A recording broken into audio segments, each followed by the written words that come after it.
Welcome to Not Like This, number 64. That's a bottle of zombie dust that I've had for a while. Oh, those are good. I've been waiting for a special moment to crack it, and I got I've one.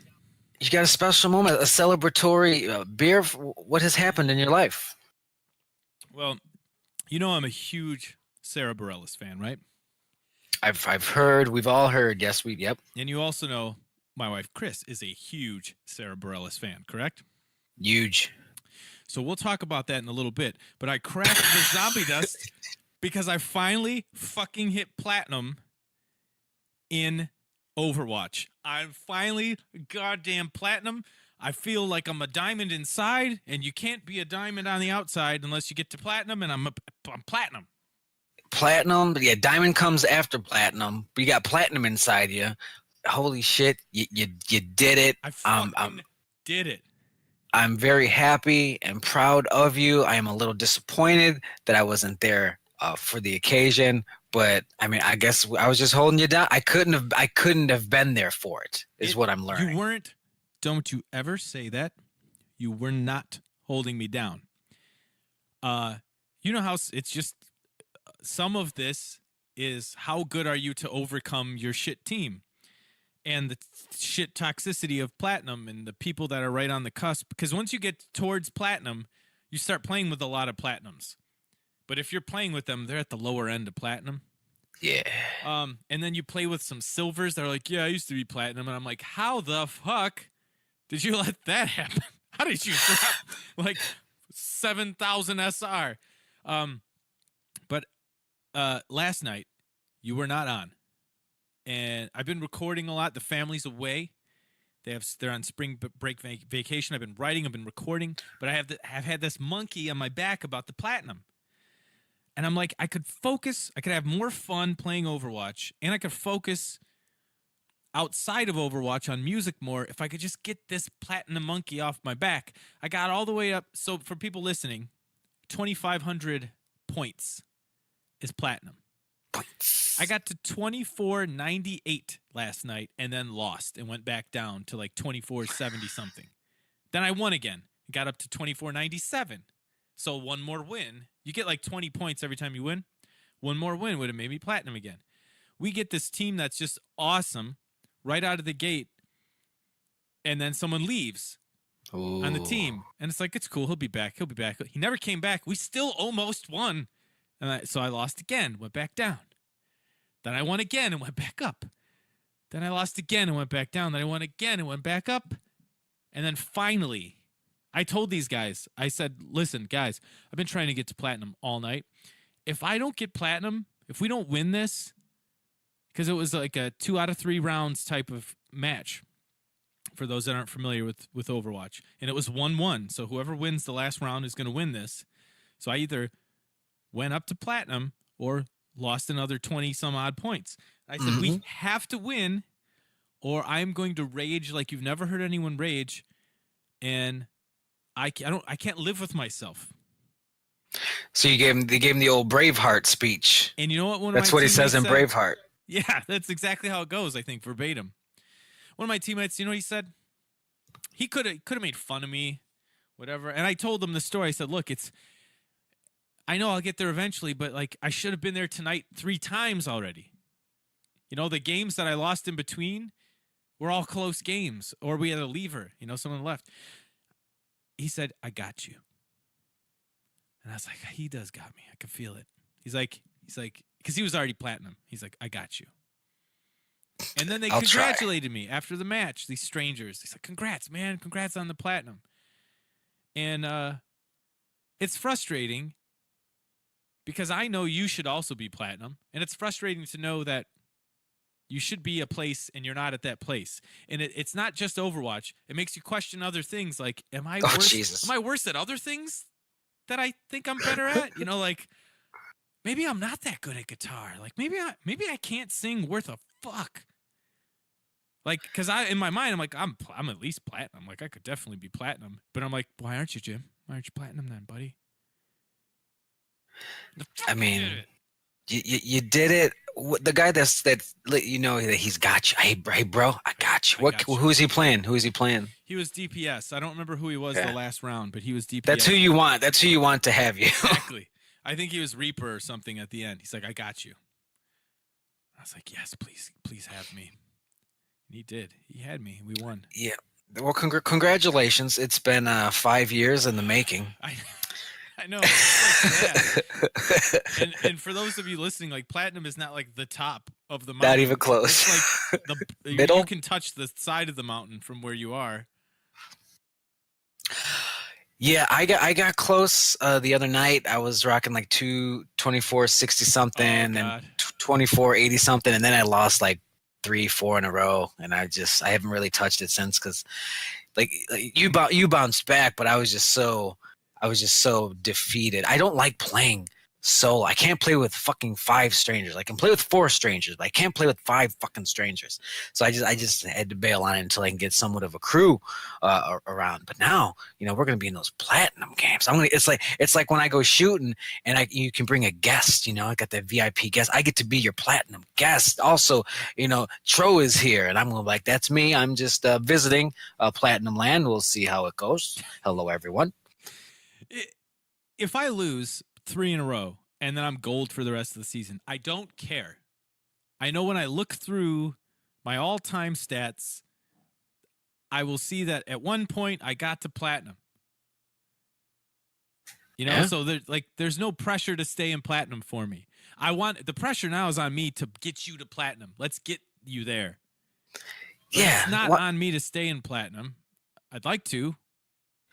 You need to push it forward, pull it forward, and you need to get me like that Reaper got you. It's weird. The closer I got to platinum, the fewer people were using the microphone. It was very bizarre.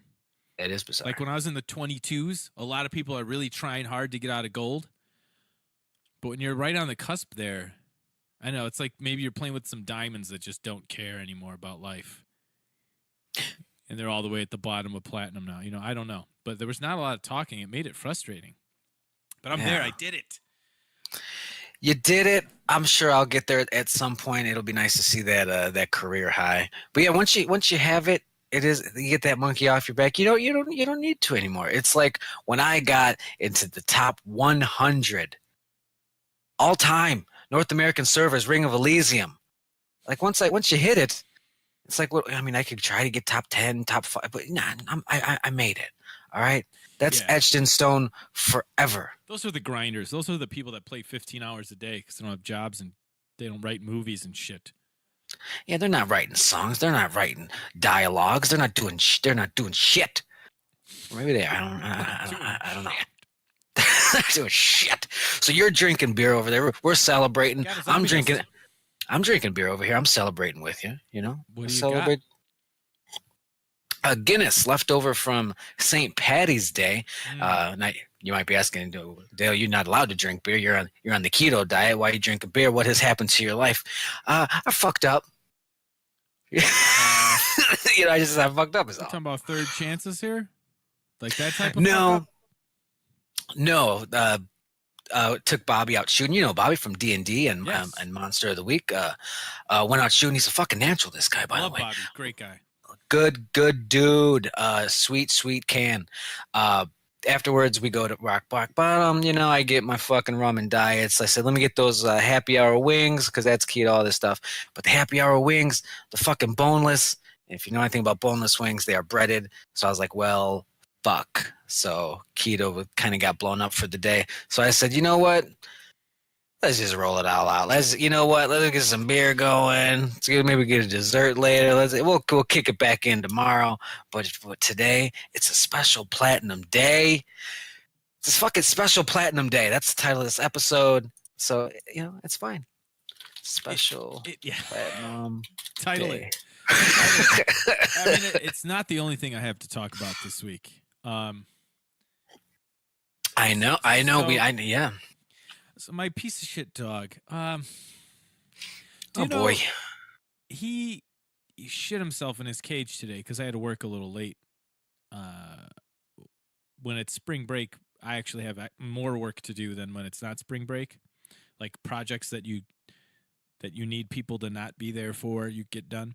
So I came home late today, not super duper late, like maybe 15 minutes later than usual. I got home. Shit in the cage. And everyone, God, this is the most irritating shit in the world. Everyone says, well, is this cage too big? Because, if he shouldn't be. I'm like, no, you don't understand. This is not like a kennel outside. No. It's a cage for that size dog. He's just It's not too idiot. big.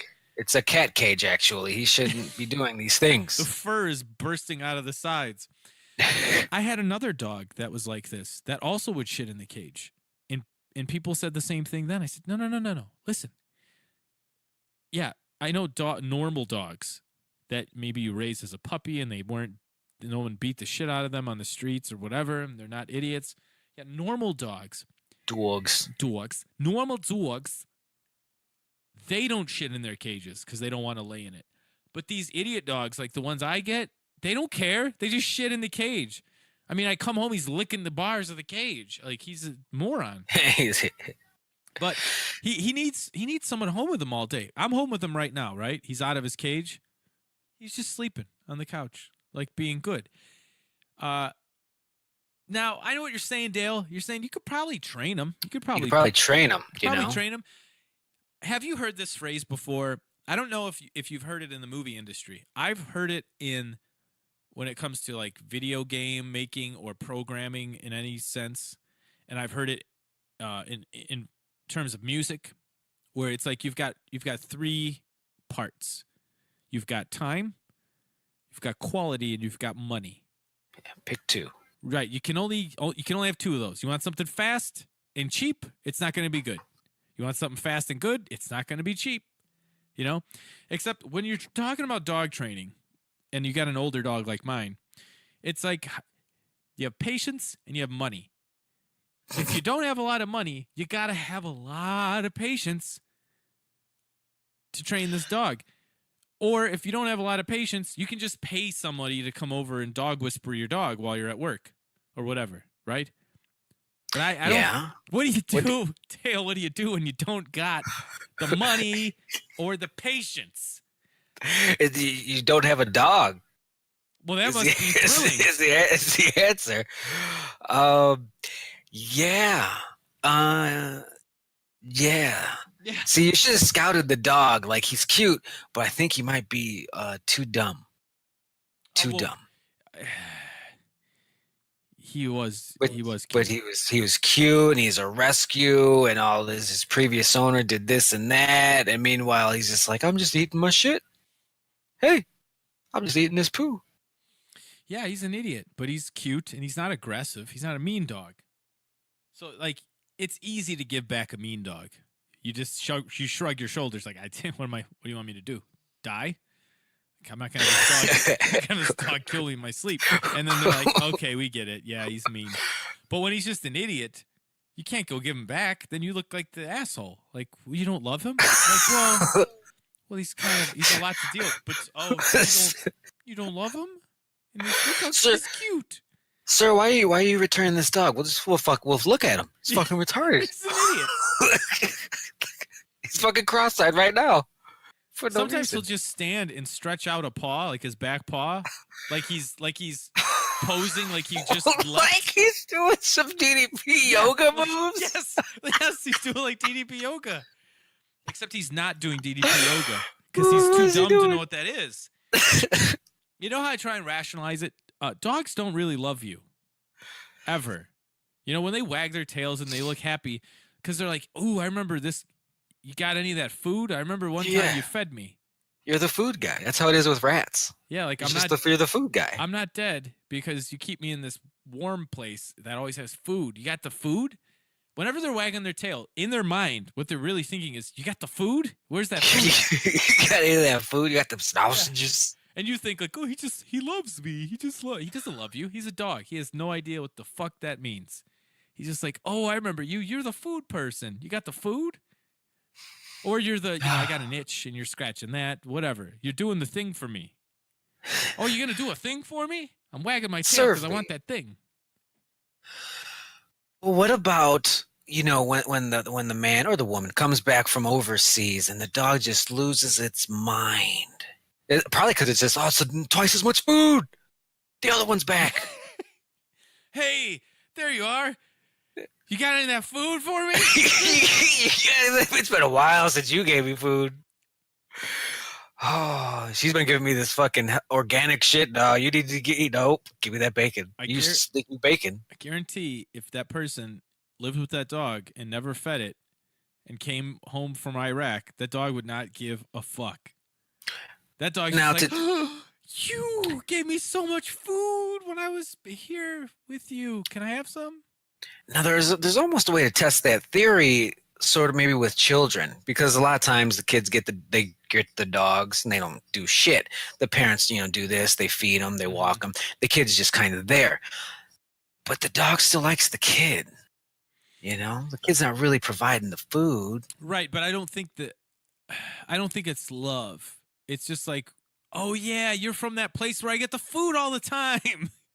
Like you and me, we're always getting that food together. Where's that food? God.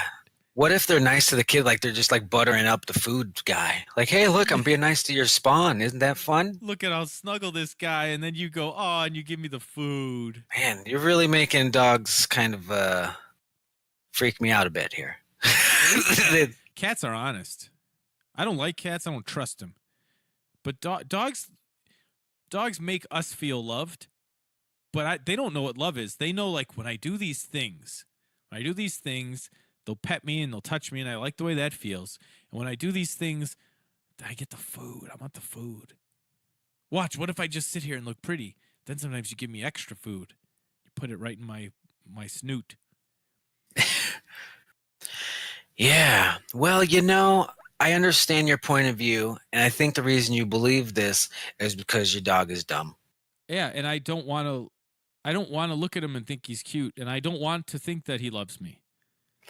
I'm trying. I preempted this whole thing by saying this is me rationalizing not wanting him around. So is this because you're like, hey, don't love me because it's like you don't even really love me. If I get rid of you, you won't care. Right. Someone This is gonna be food. It's a mutual breakup. You know, both parties. Right. Right. Don't love me. Don't. Yeah. Although the other dumb dog I had that used to shit its cage, one time somebody stole him. He got loose, right? But then somebody just took him, even though he had a collar on with his name on it and all that stuff. They just took him. And I thought all hope was lost. I thought I was never going to find this dog again. This is before he was too much. This is before I gave him away. But I went out for the night. I'm like, it's over. He's gone. Maybe somebody will call me. And then I randomly ran into somebody on the street.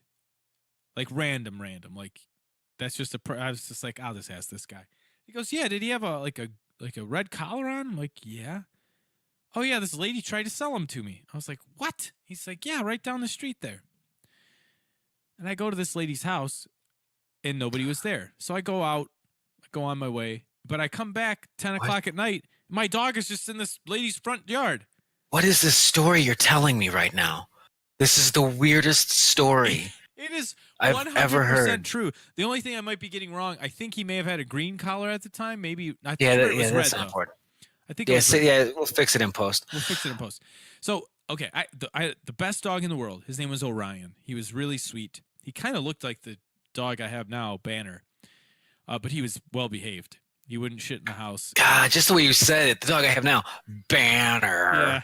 Yeah. Asshole. He would escape though. He would jump the fence, and then he'd go play in the snow, and then you'd have to try and catch him. And it was hard to catch him because he was really fast, and he did not want to be caught.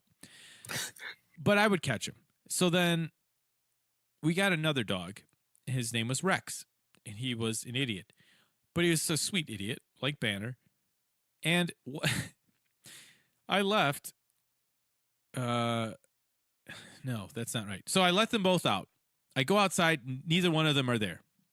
So they both jumped the fence. So the good dog showed the dumb dog how to jump the fence.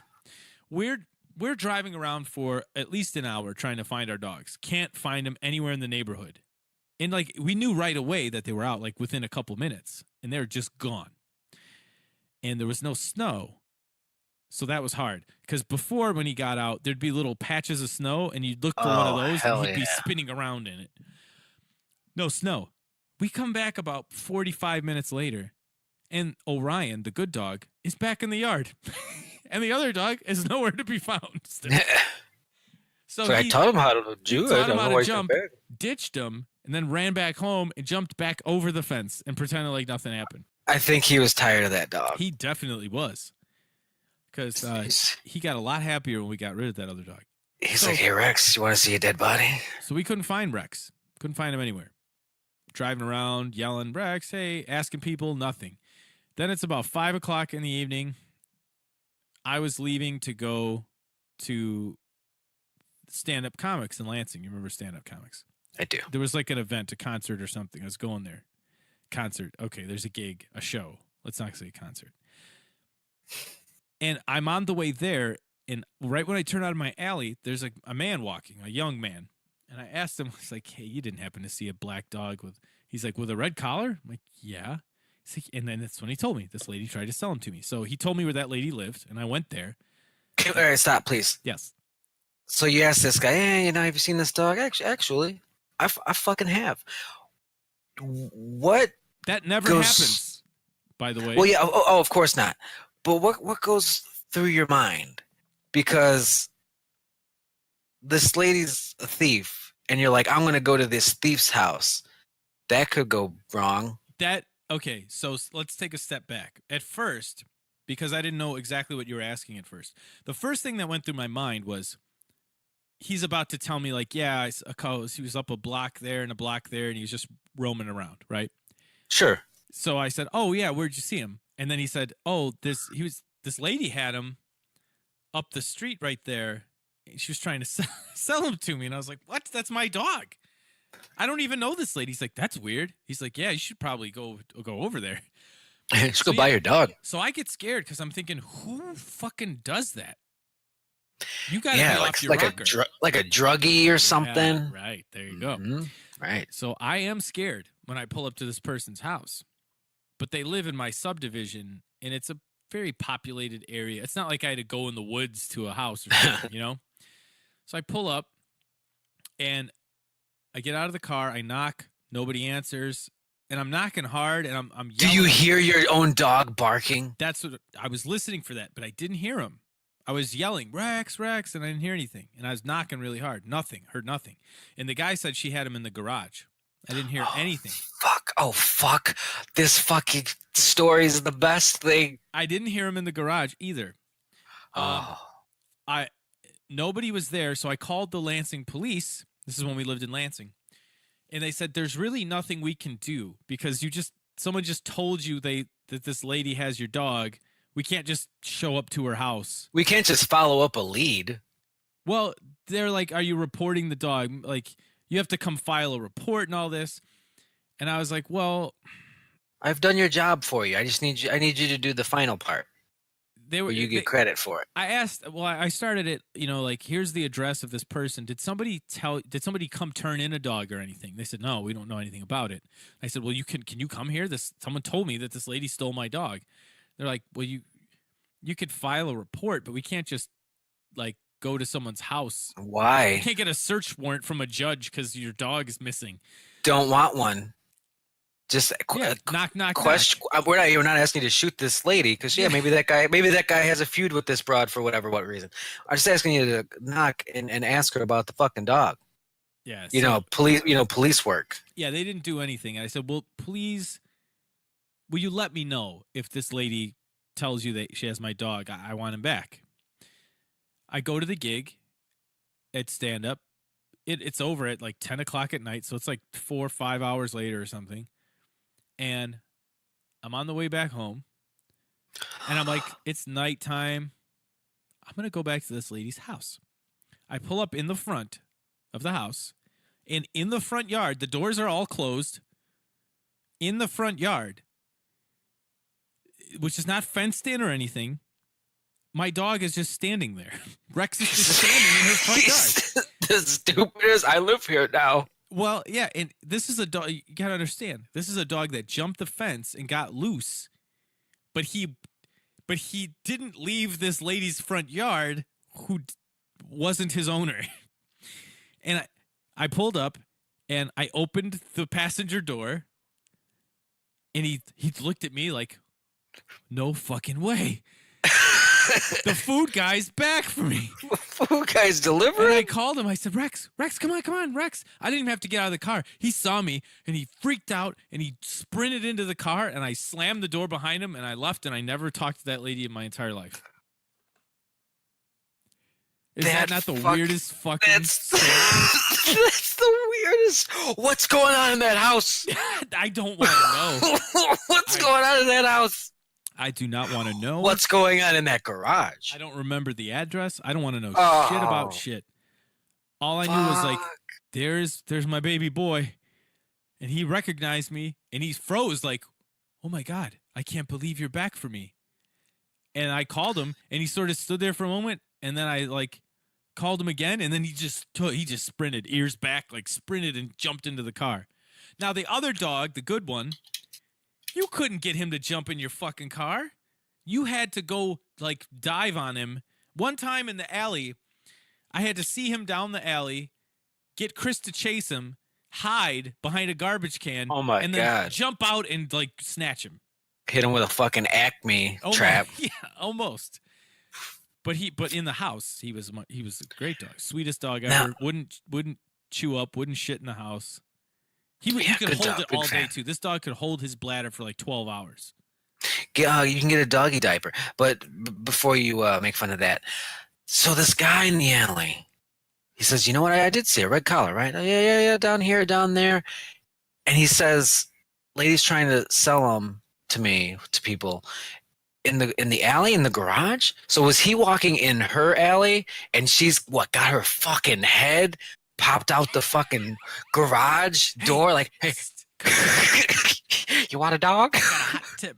I think so.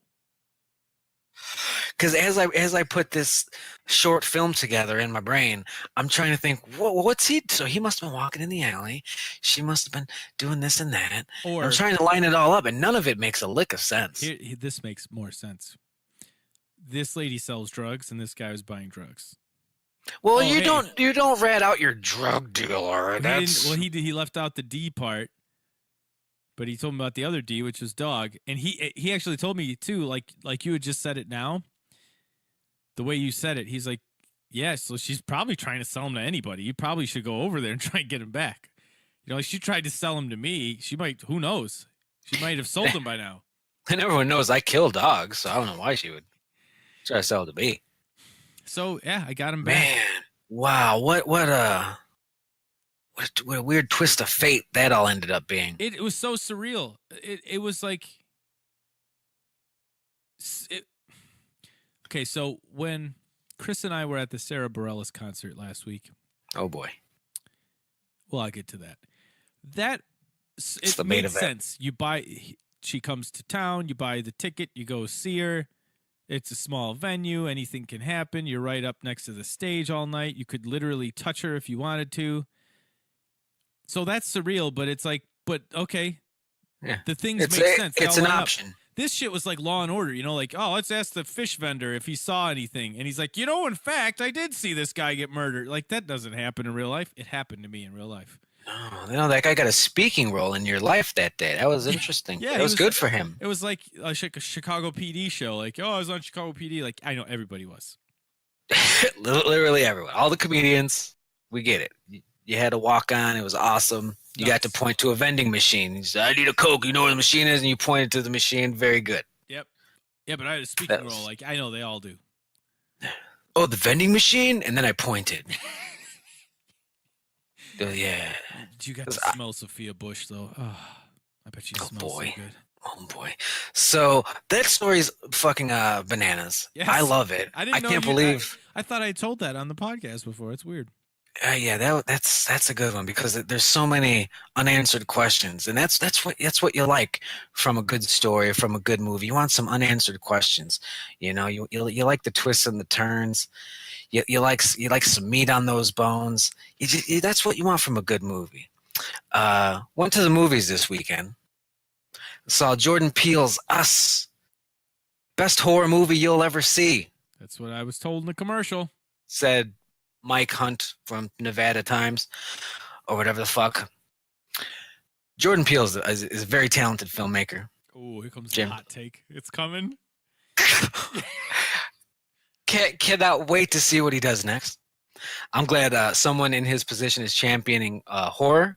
You know, we talked about that last week, calling it a horror movie, not a thriller. Love that. I'm excited that people are getting hyped about scary movies. That's awesome. Love that. But I did not like his movie Us. I didn't like it almost at all. I thought the dialogue. I'm not. This is gonna be spoiler free for the most part, folks. I just thought it was bad. I thought the dialogue was bad to the point where, like 30 minutes in, I'm thinking there's gonna be a twist or two that explains why this dialogue is horseshit. They're gonna be fucking fake people or this and that, and it's gonna explain that this was all just like a bit. Like, and I'm waiting for it. Never really happens. The plot was pretty bare bones. If you saw the trailers, you've seen the movie. There's, I guess, a twist that wasn't even a real twist, and it certainly didn't make up for the previous hour and a half of the movie. And yes, I understand the twist. Yes, I understand the social commentary.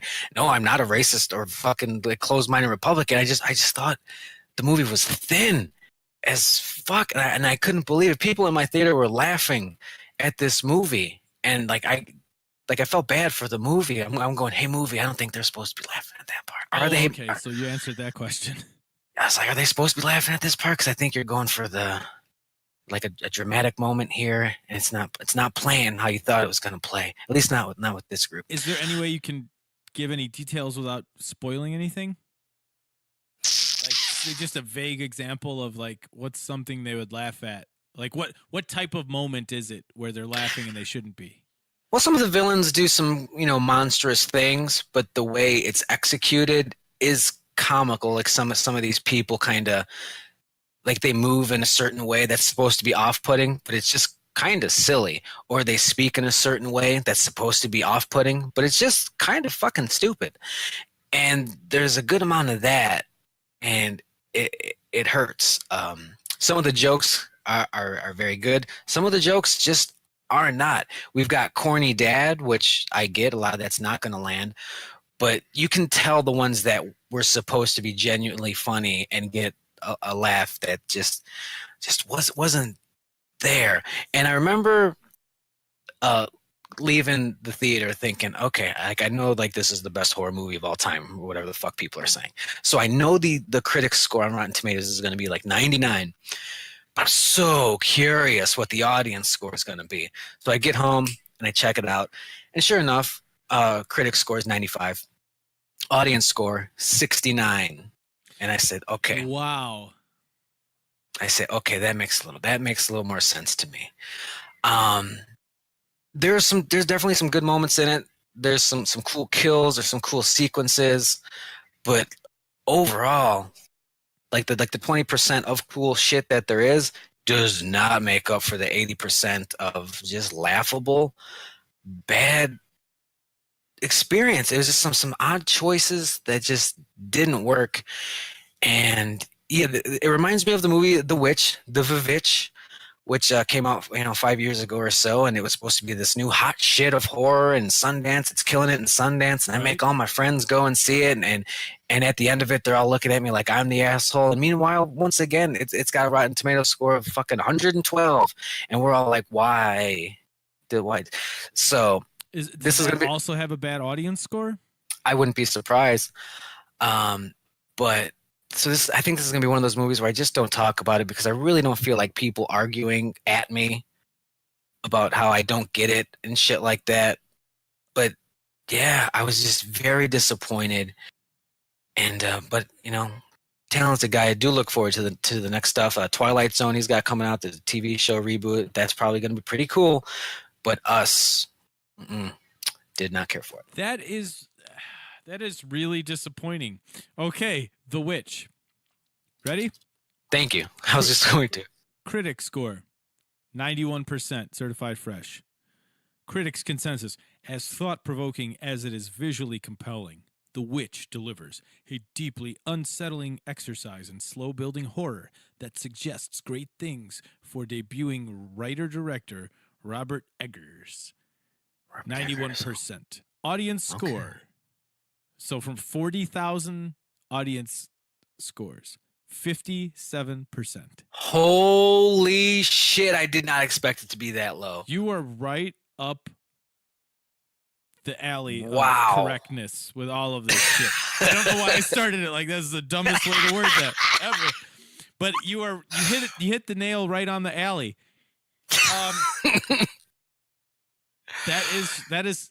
That's so weird. I mean, that's exactly how Us. What is it? This Is Us. What's it called? Us, Them? just us. Yeah, no, that's a different one.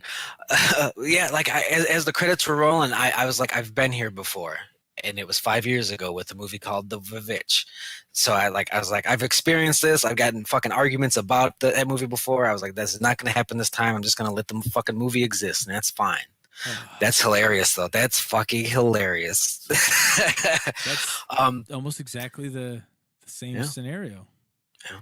And like the twist, and I'm not going to spoil it, but the twist, and it's not really a major twist, but I've seen it before in a Treehouse of Horror episode of The Simpsons. I was like, this isn't a big thing here, folks.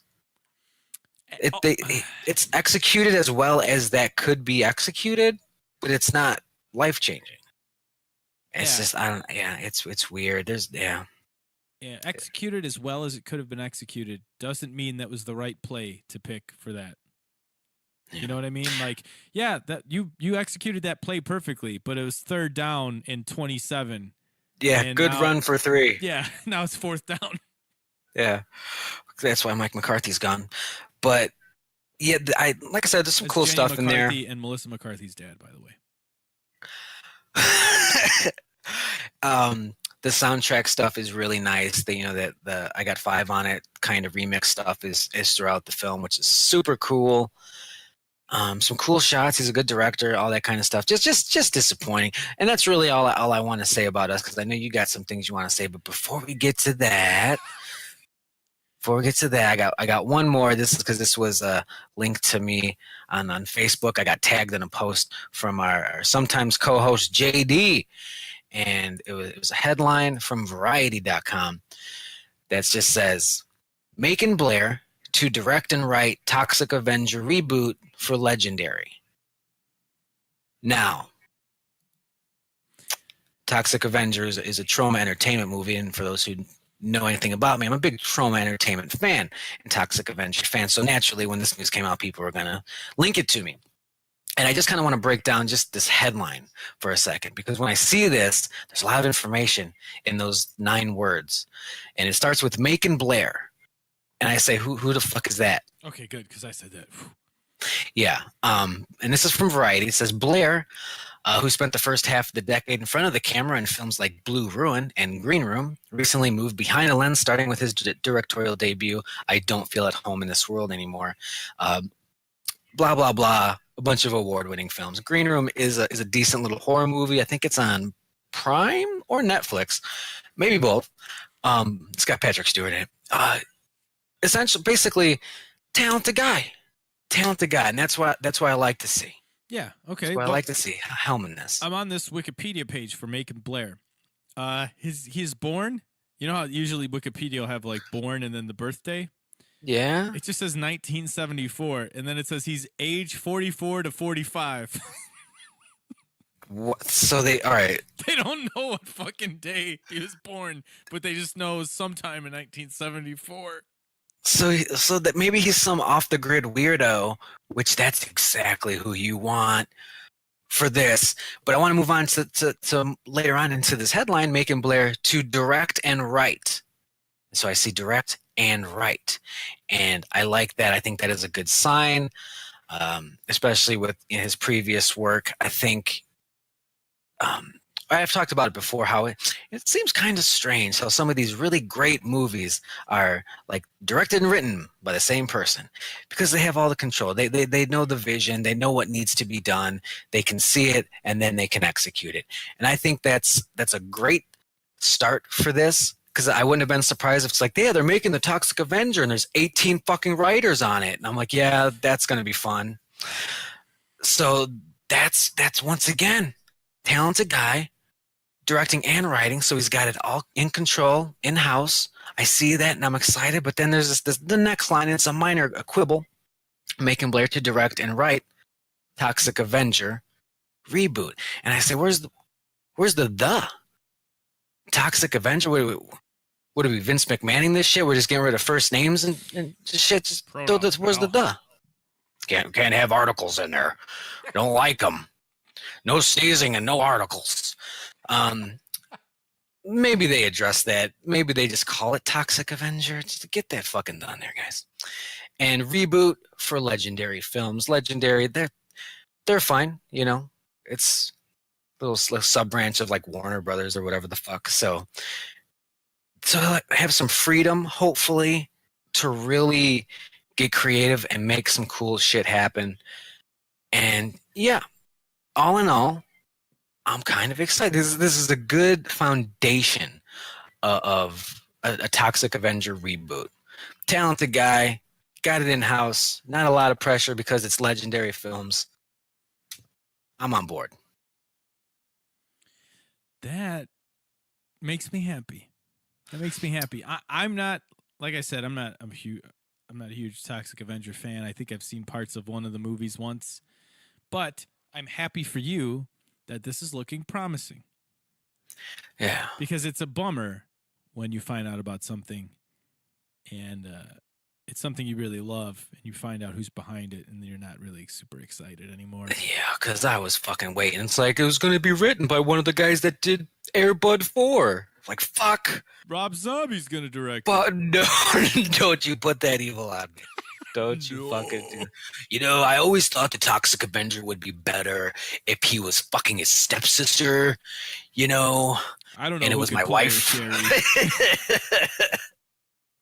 That motherfucker. So yeah, those are the movie things I kind of wanted to talk about. I've got some more stuff, but you know, Jim had a busy week. I had a busy week.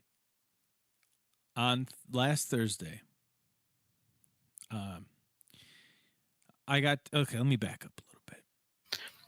I've been listening to Sara Bareilles, you know, like on the daily since about 2014.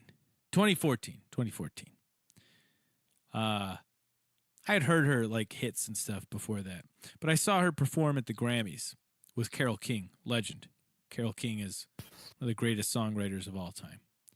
And they were up there playing piano together, and she sang some Carole King songs. Carole King sang Brave with Sara Bareilles. And then Sara Bareilles didn't win a Grammy that year, even though she was nominated for Album of the Year.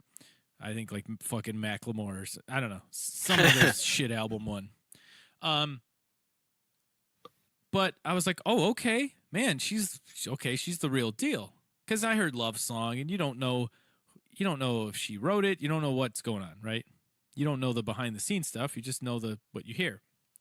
But I'm big on people that write their own music, and they can sing without auto-tune, and you know they're good at performing live. So Chris bought a live album of Sara Bareilles', and we listened to it on the way down to Florida one year, and I was blown away. I was like, wow, she's like my new favorite. She's amazing.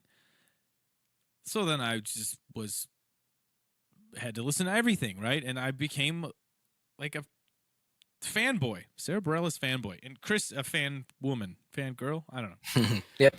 We had never seen her live though. She came to town. I want to say like twice, and one time I remember it was at the Chicago Theater, and tickets were like the only tickets left were like $100 a piece. We're like, you just can't do it.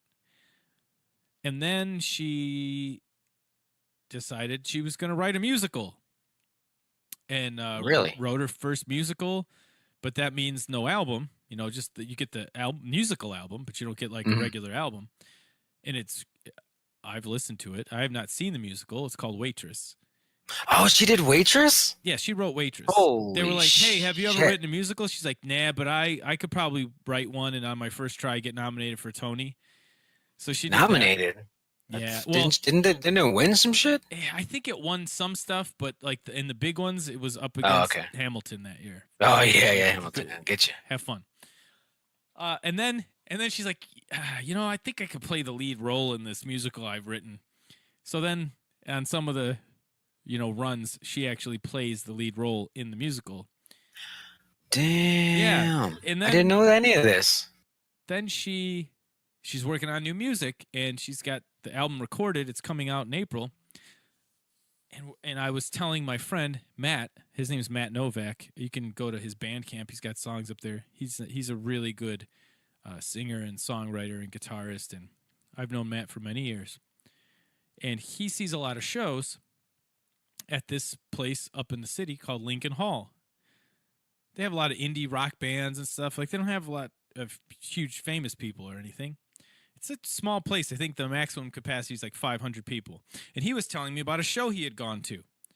We were talking on Facebook Messenger, and I said, yeah, Chris and I are really excited. This new Sara Bareilles album's coming out. She'll tour. We really got to see her this time. And he was like, oh, shit. And he said, his exact words were, well, this will blow your mind. And he sent me a link to her playing a show at this place called Lincoln Hall. And there are 4 dates on this tour. It's not even a real tour. Album's not even out yet. There are 4 dates. San Francisco, LA, New York, Chicago. Holy fuck. When do tickets go on sale? Next Friday. Okay. I'm refreshing. F5. And I'm looking on the website, all of these other shows they have that are coming up after her show, sold out. I'm like, oh, fuck. This place got to be small. And I got lucky. I got tickets. So I got there at 10 o'clock on the dot. Refresh, and it's like, then the page is different and you can check out, like you can actually click on the tickets. I click on them, I order them. It fucks up a bunch of times. I'm worried. Oh, God. I'm nervous. My heart's pounding in my chest. And then it goes through. Confirmed. Oh, good. Thank God. Then I go to the page again. So this is like less than 10 minutes later, sold out. I was like, holy fuck, I got lucky. So many people were salty that this show sold out on Facebook. Like, yeah, I see the event page. It's great. It'd be nice if I already got tickets. I was like, well, put your priorities in order. Yeah. So I got tickets, and last Thursday was the show. General admission. What's the venue? What's the venue like size? 500, 200? 500.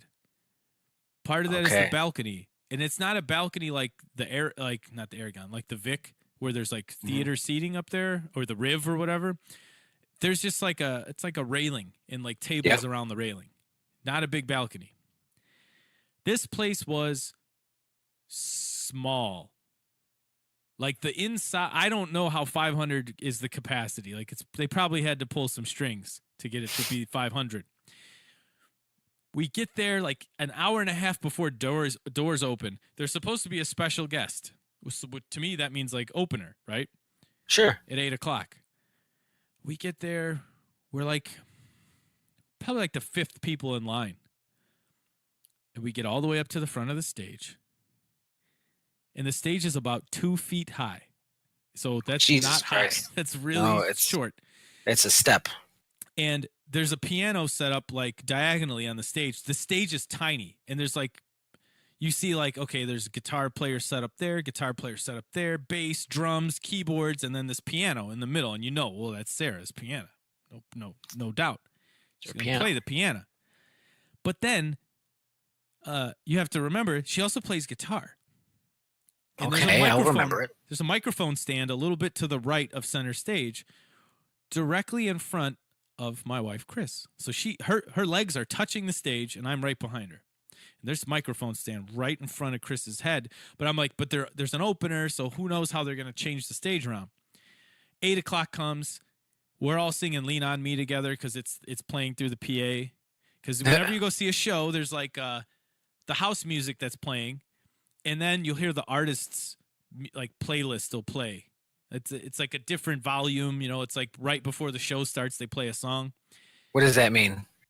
The artist playlist, like that's something that Sarah wanted to be played. Does right. she have So her fucking Spotify plugged in? What do you mean? it's usually like one song. You know, like before I go on, this song plays. This is the Get Hype song. Yeah, yeah, like that. And I've seen that with other bands too. So Lean On Me's playing. We're all singing along. And we're singing along for a while, like damn near the whole song. And then this dude comes out, this chick comes out, this dude. And then you hear everyone go crazy. They go ape shit because I can't see past the piano. And Sara Bareilles comes out and walks right up to the microphone that's right in front of Chris and introduces, talks to the audience, blah, blah, blah, all that stuff. I'm like, oh shit, there's no opener. She's playing right now. And when she's playing guitar, Dale, I could have just like booped her on the nose. Like she was right in front of us. The show was amazing. It was like a storyteller show, right? So she played probably 8 or 9 new songs. And at that point, 3 of them had come out on Spotify. So some of these songs none of us had heard before. We got to hear them for the first time with her playing them with her band. Her band was fucking amazing. When she comes up to play guitar, though, she's right in front of Chris. Her and Chris are, nobody in the building is closer to Sara Bareilles at that moment than Chris. She's like less than a foot away from her. So she goes back, plays piano, comes back for another guitar set, and she looks down at Chris. She's just looking at her. And Chris is super shy, right? In public, at least. My wife is very shy. And she just keeps looking at her. And then I freak out and I sort of like, I'm right behind her. I sort of put my hands on the side of Chris's head and like lean my head into the back of her head. Like, I can't believe that you're this close to Sara Bareilles. And then she says, hi. Yeah, I know. We're this close to each other. And then she reaches out her hand and says, what's your name? And shakes Chris's hand and says, oh, hi, Chris. And then she looks at me and she goes, well, and what's your name? And I look around like, me? She says, yeah. I said, Jim. She goes, okay, this next song is for Chris and Jim. Ooh. And then everyone cheers. And she goes, I'm just kidding. It's really not. And then everyone laughs. And then she goes, I'm just kidding. It really is. And then she played a new song that neither one of us had heard. And Chris, both of us were like, holy fuck. But Chris got to shake her hand. And it wasn't like, it's the end of the night. I'm going to shake everyone's hand in the front row and salute you and leave. It's in the middle of the show. She's just decided to reach down and introduce herself to Chris and talk to her during the show. You couldn't write it better than that, Dale, when you're like, well, what is the advantage of going to this tiny show? Well, if we get close enough, we might get to talk to Sara Bareilles, but I mean, you don't. That doesn't happen. But we did, and she dedicated a song to us. And it was a good song. Well, the song was great. When the new bangers. It was one of the new ones. A lot of the songs on the new album, she's like, there are a lot of songs about missing the Obamas on the new album.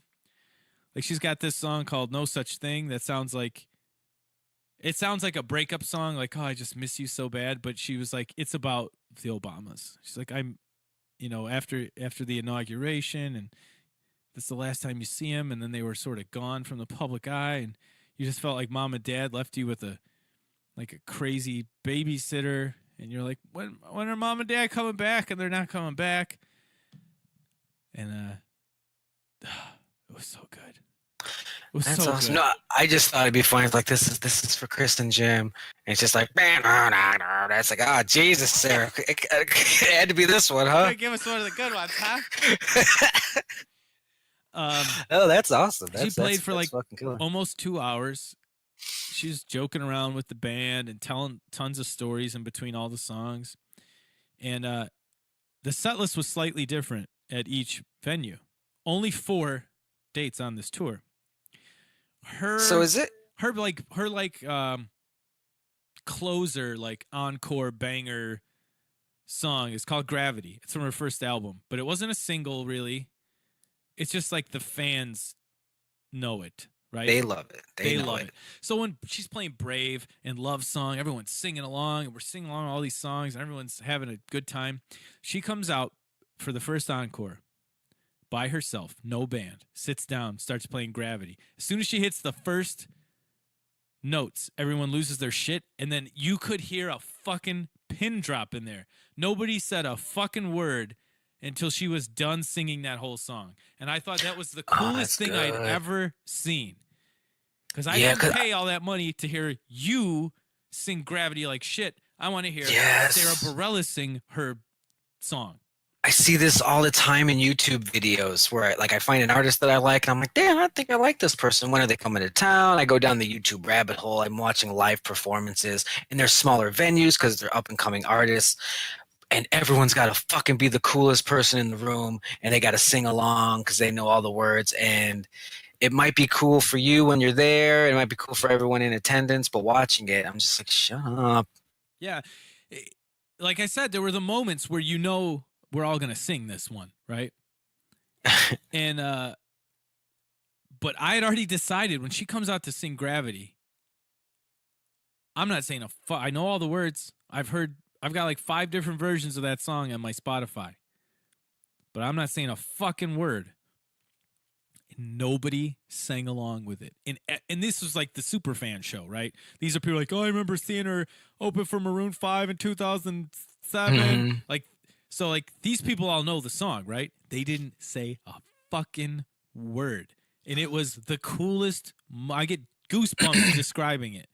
Because how often does that happen? Where everyone just knows, yeah, this is when you shut the fuck up because she's singing Gravity. Yeah, that's cool, man. That's a good experience. That's some cool shit. Did you like the hat that she wore? Yeah, she's back to the hat. It's back to the hat. She was like a hat person for a while, and then she sort of ditched the hat, and she's got the hat back on. Okay. She got And a haircut. That was weird. I bring it up because I love, like I just told my story of the YouTube rabbit hole. There's a couple songs, a couple videos, some footage of that night on YouTube, which is neat. Yeah, there's 5. They're on a playlist that I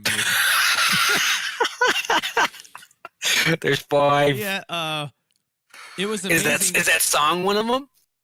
No. Gravity? Oh, yeah, Gravity is. Yeah, Gravity's one of them. I think I meant the Sweet. song she played that she dedicated. Oh to no! Chris. Okay, yeah. No, of course, that's way too cool to be captured. She was Just gonna filming. live forever. She filmed all the shows though. It's gonna come out as like a live, like concert. You know what? Blu-ray. I don't know. Video on demand. It's not. Yeah. No one puts out DVDs anymore. I doubt we'll make the cut. But there's only 4 dates on the. Like usually when people film for like a live DVD. It's like, well, we filmed at like 5 different shows and put them all together. Well, there's only 4 on the whole goddamn tour. So, it was amazing. It was the most surreal shit ever to be that close to her in this teeny tiny fucking little room, right? And she's such a good singer. Her band was amazing. They were so fucking good, and what made it the best for me was when she went to do Waitress, she said this in the media, but she didn't really know how serious it was. But she was really worried because she's away, she's writing this musical, and then she's in the musical, and she's sort of been away from the music side of things for a while. And she was worried that when she came back, no one was going to be there, or, like people weren't going to be around or whatever. So when she was like, oh, thank you so much, and I got this new record, and I'm so happy that you guys are out here, and I was so reluctant to do the musical because I was really scared that when I came back, like nobody was going to be here when I was ready to do music again. She like started to cry, and it was just so genuine. It was awesome. I'll never forget it. But part of it, like, it was so surreal and so exactly how I'd wanted it to go that it's almost like, did that happen? Did that really happen? Yeah, I fucking guess it did. And you know what? It inspired me. And this week I've been writing my ass off and playing and recording because I was up there, and you're really close to her, and you're really close to these musicians. She had these session musicians that played on the album on this little mini tour, which doesn't happen. Like if you're a session guy, you do the sessions. You don't go on tour. That you don't want to do that. But she got them to come out on this little mini tour, and I looked in their eyes, I looked in their faces, and I watched them playing, and I thought, man, I don't see a shred of Overwatch in there. I just don't. I see a lot of fucking hard work and practice and dedication. I don't see a ton of jerking off and Reddit and playing video games. Like, I don't see that there. Maybe I need to put some things in order, So it really helped organize my thoughts. Yeah, I found that art inspires art. I'm that way with movies. I go see a good action movie. I go home going, I want to write an action movie. How would I do an action movie? I think I would do it this way. I go and see a movie I don't like. It's like, okay, I go see a bad horror movie. I say there's some cool things there, but how would I do it? How would I do social commentary about some of these matters? Maybe I would do it this way, and this gets me going, gets my juices flowing. It did. It was exactly what I needed at that moment in time. It was great. It was good, beyond my wildest dreams. I can't believe that happened. It's so beautiful. You guys went out and got dinner beforehand. Yes. Had a little nibble, and then you got the parking situated. You were one of the first 5 people in. You got that good spot. She talked to you. She touched Chris's hand that she hasn't washed since, and it was beautiful. I'm sure you guys cried, and it's okay that you cried. We all cry. I cried today probably when Bobby outshot me, and it was a beautiful night for you. And then you went home, and the dog shit all over the place. Pretty much. I texted Chris today. Chris is away on vacation, right? So I wanted to freak her out, and I was like, I said, can you do me a big favor? Which you don't want to hear that when you're on vacation and the person at home is asking you to do a big favor. You're like, what the fuck do you? I said, can you do me a big favor? And she says, maybe. I said, okay, thanks. I said, can you tell me what it was like to touch Supreme Queen Goddess's hand? Thanks. Because she's only said it out loud about 100 times. Oh, of course. It was amazing. Oh my God. And then I had to go to work the next day, which was great because I'm just like on cloud 9 at work. Like it's fucking like it was like Office Space. You're just like, you've been hypnotized. You're like, yeah, whatever. Fucking Sara Bareilles was right there. Her hands were so close to my face. I could see her play the guitar with her hands. When you watch something like that, do you think I can play with you? Let me play with you. I want to play with you, Sara. Let's play. Yeah, I do. I'm glad you asked that because even in that moment, as like a super fan, part of the reason I'm a super fan is because I write songs and I play an instrument, and I've been playing guitar for 22 years, and that's what I wished I was doing. And maybe if I work harder, blah blah blah, and here's this person that I look up to and they're right in front of me, and you're like, oh yeah, they're just a person. And then you're watching their band play, like they're amazing, and you're like, I could do that though. If I just worked a little harder, I could get there. So that part of it's cool too. And you know what I love? She does, like on live stuff, she'll leave mistakes in there. Like she'll forget the words in the middle of a song or something and just leaves that in the live recording that gets released. Oh. I'm like, oh yeah, that's right. Everybody fucks up. Everybody's a person. Interesting. So she doesn't. Okay, that's interesting. So like when like with comedians, they'll tape two sets. So if you fuck up on the first one, we'll take the second cut, snip that in there real quick.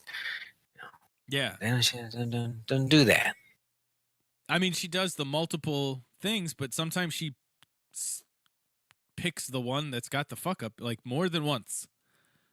So it's cool to see and hear. Well, Jim, I'm really happy for you and your amazing week. Thank you. Of Sara Bareilles and your special Platinum Day.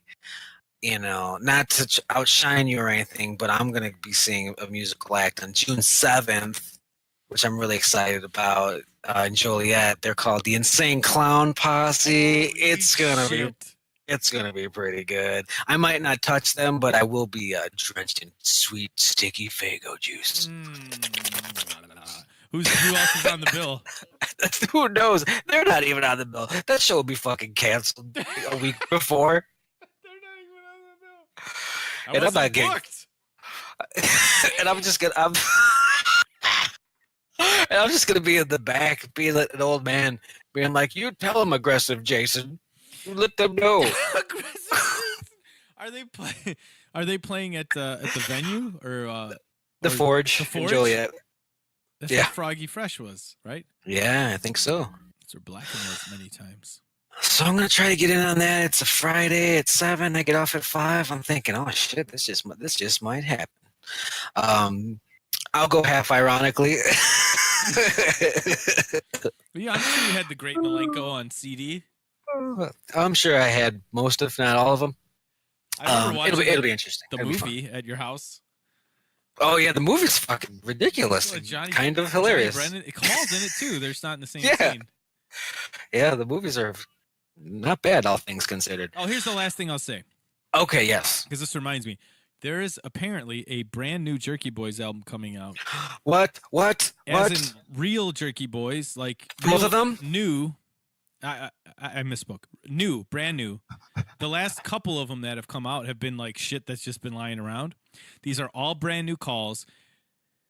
And I looked at the article, and it's just Johnny Brennan. They've done that. They've done that before. That's unfortunate. I will listen to it. It's not the ringtone album. He copped to that. Okay, He's like, I wasn't. He's like, no, this is a real thing. It's not the fucking ringtones. But it just bums me out that I wanted it to be they're both doing it. They're back together. It's a thing. And I mean, everyone else is getting back together. You know, we got the Veronica Mars show. They get the bands back together. All these reunion shows and movies. Deadwood's back. I just saw that trailer, and I came several times. Just, well, what's with the guys? You're not like that big. Just kiss and make up. Make all the money. People would mark out so bad for that. Yeah, it's sort Man. of. I'm sort of disappointed that he's calling it the Jerky Boys. It's a jerky boy. Yeah, it's just a boy. It's a jerky boy. And like, yeah, if I'm being honest, most of the calls that are my favorites are Johnny Brennan, but it's not. This doesn't matter. It's not the same. It's not. Like part of the joy of listening to that is when you listen to one, they hang up and they both die laughing. Yes, those are great. What would your thoughts be if a new Jerky Boys 2019 Johnny Brennan and some other guy? No, get the fuck out of here. I won't even buy it. Yeah, it could even be good. He could even be better than both of them. It just wouldn't work. It just wouldn't work. I won't have it. Yeah. Man, I'm happy for your week. I'm sad because I'll probably see you less on Overwatch because he's all fucking motivated now. It's gonna be fucking right. This week, all that shit. the family's out of town, so I've just been nose to the grindstone. Recording. Writing shit. I got my writing buddies coming over Friday. Yeah, that's what we're calling it. Pulling an all-nighter. Yeah. He's bringing the coconut oil. What's he bringing? Yeah. I love this. And I'm just in the window just watching, like, motherfuckers. Pieces of shit. Oh, that's so good. Next week, I want to talk Once Upon a Time in Hollywood trailer, new Quentin Tarantino. Movie Pass is kind of back in a couple ways. Definitely going to talk about these motherfuckers. Toy Story 4 trailer, Stranger Things 3 trailer. A lot of trailer talk next week. And I'm sure Jim's going to be like, oh, I also forgot this thing about Sara Bareilles. And so we'll probably do part 2 of that next week. And hopefully next week, maybe I'll be platinum. Maybe we'll crack open a couple more for my special platinum. Oh, special platinum day 2. Oh, I want that to be the title next week, but we'll see. I'll put in the work and try and get there. We'll get it. Plugs? I don't have any plugs yet. Just writing away. Just leave him alone for a fucking few weeks, folks. This was episode 64. Thanks for listening. I'm the Toxic Avenger. And I'm me, Jim.